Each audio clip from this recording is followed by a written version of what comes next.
Shalom, selamat pagi Bapak Ibu Saudara yang dikasih Tuhan. Pagi ini kita akan kembali belajar renungan Mana Rema. Sebelumnya kita akan sama-sama berdoa terlebih dahulu. Bapa mengucap syukur buat hari baru yang masih Tuhan percayakan. Terima kasih juga kesempatan kami boleh kembali belajar kebenaran firman-Mu melalui renungan Mana Rema. Urapi hamba-Mu dan urapi semua yang mendengar, supaya baik yang mendengar, menyampaikan maupun yang mendengar sama-sama diberkati oleh Tuhan. Dalam nama Tuhan Yesus kami sudah berdoa. Haleluya. Amin. Bapak Ibu Saudara yang dikasih Tuhan, pagi ini kita akan sama-sama belajar sebuah kebenaran yang saya beri tema alasan diberkati. 1 Timotius pasal 6 ayat 18 sampai ayat yang ke-19. 1 Timotius 6, 18 sampai ayat yang ke-19.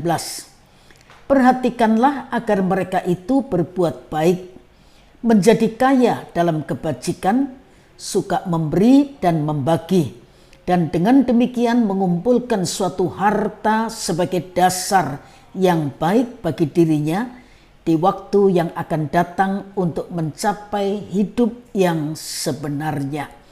Bapak Ibu Saudara sekalian, kalau kita bicara soal uang dan kekayaan, maka kita perlu memperhatikan ayat dalam 1 Timotius 6 ayat 18 dan 19 yang sudah kita baca. Karena ini penting. Tapi justru ayat ini yang jarang disinggung atau dikotbahkan. Yang paling sering dikutip adalah ayat dalam Yohanes 10 ayat yang ke-10. Aku datang supaya mereka mempunyai hidup dan mempunyainya dalam segala kelimpahan. Yang paling sering lagi dikotbahkan adalah ayat dalam Ulangan 28 ayat 12. Tuhan akan membuka bagimu perbendaharaannya yang melimpah, yakni langit, untuk memberi hujan bagi tanahmu pada masanya dan memberkati segala pekerjaanmu. Tentu saja tidak ada yang salah dengan ayat-ayat tentang kelimpahan ini. Sebab itu memang Tuhan janjikan kepada kita anak-anaknya yang juga adalah keturunan Abraham secara rohani yang berhak menerima janji-janjinya. Tetapi sebagaimana mata uang memiliki dua sisi, pemahaman kita tentang kekayaan pun seharusnya juga lengkap. Tidak hanya tentang bagaimana supaya kita diberkati saja, tapi juga harus tahu alasan mengapa Tuhan itu memberkati kita. Melalui ayat dalam 1 Timotius 6 ayat 18 sampai 19 ini, kita menjadi mengerti ternyata Tuhan memiliki tujuan khusus mengapa Dia memberkati kita. Yang pertama, supaya berkat itu kita nikmati. Ayat 17 bagian B. Jangan sampai kita bekerja susah payah dan mengumpulkan uang begitu rupa, tetapi kita tidak bisa menikmati berkat tersebut.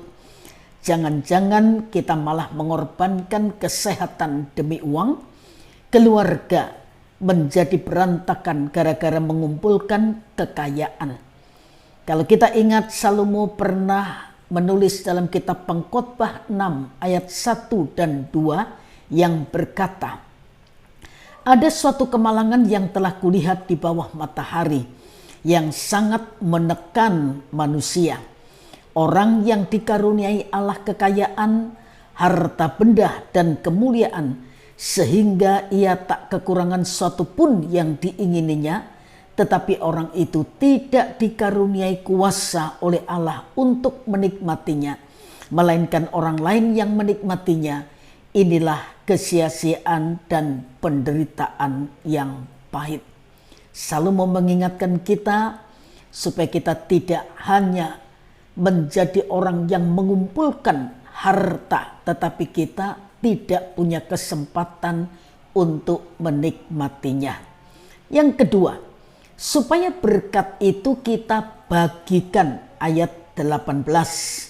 Berkat tidak boleh kita nikmati sendiri.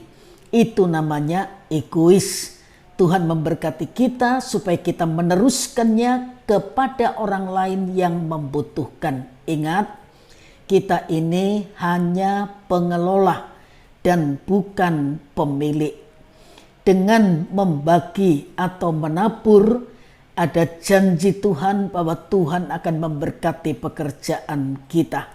Ulangan 15 ayat 10 sampai ayat 11 berkata, "Engkau harus memberi kepadanya dengan limpahnya, dan janganlah hatimu berduka cita apabila engkau memberi kepadanya. Sebab oleh karena hal itulah Tuhan Allahmu akan memberkati engkau dalam segala pekerjaanmu dan dalam segala usahamu. Sebab orang-orang miskin tidak hentinya akan ada di dalam negeri itu. Itulah sebabnya aku memberi perintah kepadamu demikian. Haruslah engkau membuka tangan lebar-lebar bagi saudaramu yang tertindas dan yang miskin di negerimu." Musa dalam kitab Ulangan berkata supaya kita membuka tangan lebar-lebar dan memberkati mereka yang membutuhkan. Perhatikan kata "oleh karena hal itulah Tuhan Allahmu akan memberkati engkau dalam segala pekerjaanmu dan dalam segala usahamu." Sebab orang-orang miskin tidak hentinya akan ada di dalam negeri itu. Mengapa Tuhan mengizinkan orang-orang miskin tidak hentinya ada di dalam negeri? Negeri itu bicara tempat tinggal. Orang miskin bukan hanya orang yang tidak punya uang. Tidak punya uang memang miskin. Tetapi ada banyak orang yang miskin, sukacita, damai, sejahtera, hidup dalam kegelisahan. Nah, dikatakan tidak hentinya akan ada di dalam negeri. Mereka ditempatkan di seputar kehidupan kita tidak untuk ditonton, tapi untuk ditolong. Itulah sebabnya firman Tuhan berkata, "Aku memberi perintah kepadamu demikian, haruslah engkau membuka tangan lebar-lebar bagi saudaramu yang tertindas dan yang miskin di negerimu." Mari kita minta kepada Tuhan supaya kita memiliki hati yang murah kepada orang-orang yang membutuhkan, yang Tuhan izinkan ada di sekitar kehidupan kita.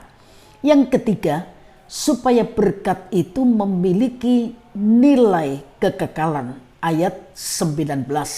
Apa artinya? Salomo dalam kitab Amsal berkata, "Muliakan Allah dengan harta kita."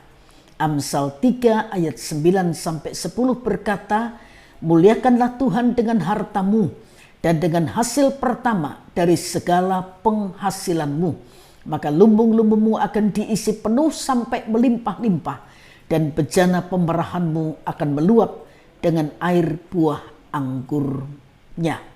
Perhatikan, Tuhan memerintahkan kita untuk memuliakan Tuhan sumber segala berkat itu dengan harta kita. Harta bisa benda, harta bisa kesehatan, dan dengan hasil pertama dari segala penghasilanmu. Jangan makan yang bukan hak kita. Persepuluhan itu milik Tuhan. Kalau Bapak Ibu saudara membaca kitab Maleakhi, Tuhan itu menantang kita dengan berkata, "Ujilah aku, kalau aku tidak membuka tingkap langit dan mencurahkan berkat sampai berkelimpahan."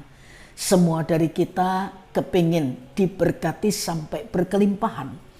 Kita kadang hanya bisa menuntut hak kita, tapi kita lalai tanggung jawab kita mengembalikan persepuluhan milik Tuhan. Saudara, ketika kita mengembalikan persepuluhan milik Tuhan, persepuluhan itu bicara tentang ketaatan. Persembahan itu bicara tentang kerelaan hati kita.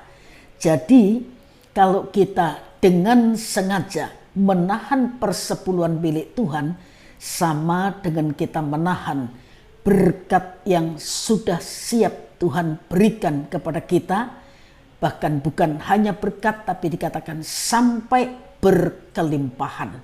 Kalau Tuhan menantang kita dengan berkata, ujilah aku. Mari kita memiliki telinga yang tajam untuk mendengar peringatannya dan segera melakukannya. Bapak Ibu saudara sekalian, hidup di bawah berkat Tuhan itu tidak sulit. 3 kunci. Yang pertama, dengan beribadah, roti, air diberkati, penyakit dijauhkan. Yang kedua, jangan makan yang bukan hak kita, yaitu persepuluhan milik Tuhan, kembalikan milik Tuhan. Dan yang ketiga, menabur. Ya, mungkin saudara berkata, boro-boro nabur buat saya sendiri aja kurang kok ya. Kalau kita tidak berani bertindak dengan iman, kita tidak akan melihat mujizat Tuhan. Kalau kita tidak berani melangkah dengan iman, kapan kita bisa menikmati dan menerima berkat yang Tuhan janjikan? Bapak Ibu saudara sekalian, biarlah uang kita dipakai juga untuk berkontribusi kerajaan Allah di bumi ini. Bukankah indah kalau kita menyalurkan berkat untuk pekerjaan Tuhan, untuk penginjilan, untuk kegiatan-kegiatan sosial yang mana membuat nama Tuhan, sumber segala berkat itu dipermuliakan. Artinya kita menjadikan harta sebagai dasar yang baik untuk mencapai kehidupan yang sebenarnya. Ayat 19. Tuhan memberkati Bapak Ibu saudara sekalian, dan mari kita sama-sama berdoa. Bapa, mengucap syukur buat kebenaran firman-Mu yang kami sudah dengar. Roh Kudus memampukan kami tidak hanya menjadi pendengar firman yang baik, tapi kami juga menjadi pelaku firman yang baik. Tuhan tolong kami.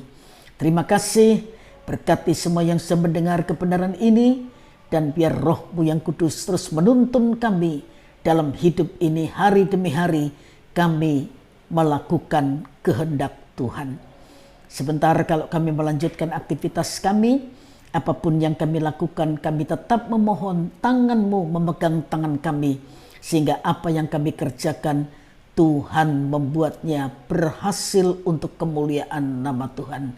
Dalam nama Tuhan Yesus Kristus kami sudah berdoa. Haleluya. Amin. Selamat pagi dan Tuhan memberkati Bapak Ibu saudara sekalian.